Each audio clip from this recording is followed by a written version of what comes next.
It's another week, which means it's another Cities of Sigmar reveal, and you'll be absolutely shocked to learn that I quite like these.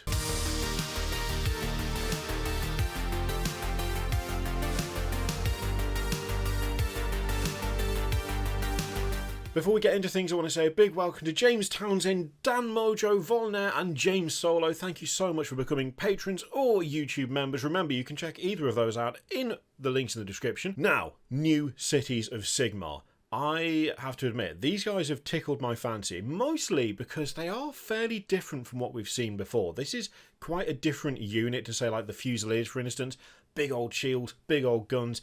These are light, they're fast, they're clearly designed for scouting, for kind of wide-ranging missions. I really like what they've done, because they still nail the aesthetic, but they nail it in a different way to what we've seen so far. These are the lads and lasses in question, the Wildcorps Hunters, Wildcorps? Words are hard. Whatever they are, however you pronounce them, they are like stealthy scouts who go into unsafe areas to make sure that the Castellite formations, those big Dawnbringer Crusade armies, are not walking straight into nonsense and shenanigans, and I really like the way they've been modelled to kind of represent that. We do not have massive guns with this lot. We don't have the big old, like, massive metal barrel, long hafted guns that we saw on the Fusiliers. No. On these, we've got something a little bit different. Crossbows, relatively smaller, lighter weaponry. We do have a spear there and a battle axe, but for the most part, we're talking like skirmish stuff as opposed to heavily armoured, heavily geared out troops. I really like the contrast here, because the aesthetic is still the same, right? The aesthetic is still very recognisably the new Cities of Sigmar, but this is a very different approach to it. And that's before we even talk about the fact that you get 5 of the goodest boys, the best doggos, along with them. I really like the split. There's nearly as many dogs as people, and that is 100% okay with me. For some reason, one lass in the back right there seems to be smuggling some sort of creature in her, like, what is that? It's not a sock. It's the thing that goes over the boot. I forget what they're called. But there's definitely a bit of, like, critter smuggling going on there. Not sure why that is, but I do like it. I do love that heavy, like, wound crossbow in the back as well. I like these a lot. They've got a really nice mix of, like, light armor, but they're still so clearly Cities of Sigmar. Which, honestly, I think is a bit of an achievement, because one of the big draws for Cities of Sigmar for me has been the armor style. It's been the helmets, it's been the kind of very over-the-top sort of fantasy feel where it's been brought. I don't know, I'm struggling to kind of think of a good analogue for it. It definitely feels different to, like Bretonnia, or I would suggest even in some ways different from, like, the Free Guilds.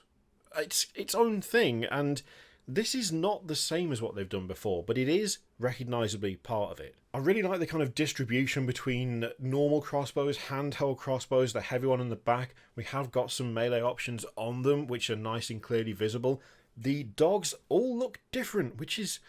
And I realise that's a weird thing to kind of pick up on, but I really like the variety of poses on the dogs as well. Like, it would have been very easy to have them all look very samey, but they have done a different pose for each, which, honestly, I know this sounds bad, but we see a lot of repeated poses, right? We see a lot of repeated poses in a lot of squads, and you could probably get away with doing 2 dogs that are just stood on all 4 legs, but they didn't do that. There's like a nice little bit of attention to detail there that I do like. And you might be sitting there thinking, well, you're praising them doing more than the bare minimum there. But then again, when we look at some squads and how blatant the copy-paste poses are, hell, I'll take 5 different dogs, that's fine, that'll do me. There's a nice mix of, like, bare heads and helmets as well. I do like that kind of hood on one of them, that he's actually got the hood up. That looks really good. It's hard to tell, but I feel like the chap with the big crossbow at the back has got some sort of shield on his back, which is interesting. He also, for some reason, has some sort of angler fish with legs sat next to his boot. Not sure what's going on there. And I have to say, I love the pose on the squad leader at the bottom there. He looks absolutely solid. Holding the dog back, he's got his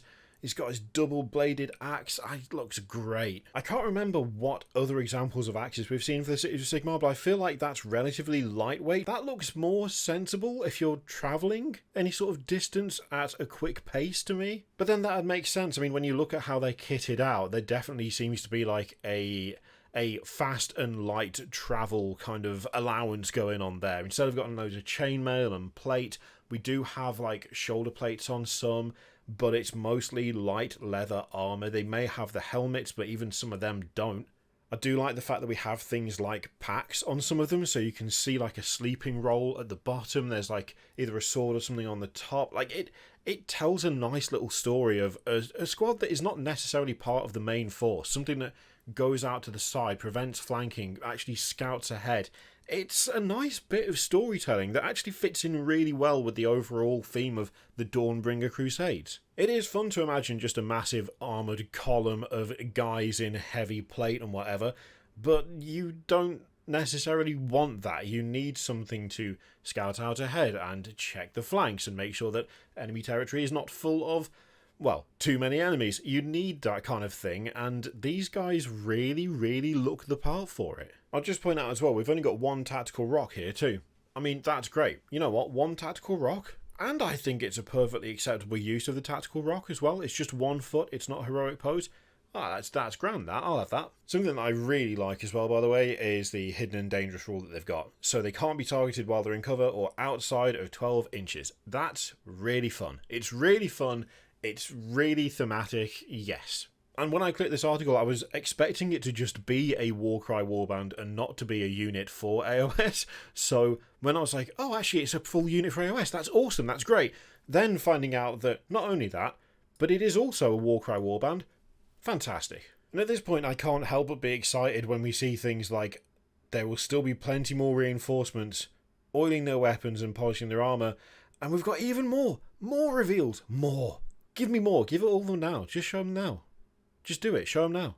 Can you imagine if just some random idiot going, just show us everything now, just show me now, show me the thing now, actually worked? It'd be great. I mean, it wouldn't be great for them, but it'd be great for us. Anyway, that is the new unit for the Cities of Sigmar, the Wildcorps Hunters. That's probably correct. Did I get it right that time? Probably not. I really like them. Funnily enough, I really like them. They're just doing such a good job with the Cities of Sigmar stuff. It feels like, obviously it's a full range refresh and it's a lot of new stuff, and they're actually cycling old things out and they're bringing it more cohesive and more sort of Mortals focused. But I don't know, there's something about it that is it's just tickling all the right fancies. That's not a phrase. My question though is, what do you think? Do you like the direction they're going? Do you like what they've done so far? Are you curious to see more, or are you happy with what they've got? Or are you really hoping that we're going to see something insane and spectacular? I mean, we've already seen the Manticore, so what else? I'm not trying to think what else we could see that would improve it, because I'm happy with pretty much everything they've done up to this point. I don't know, I guess we'll have to wait and find out, won't we? Let me know what you think of those in the comments down below. In the meantime, feel free to click all the things, Patreon, members, all of that stuff. There's another video, you could like it, that would be nice, liking it would be good. And there's an affiliate link for Element Games in the description, which you can use to support the channel if you'd like. I leave it in your very capable hands. Thank you very much for watching. I'll see you next time.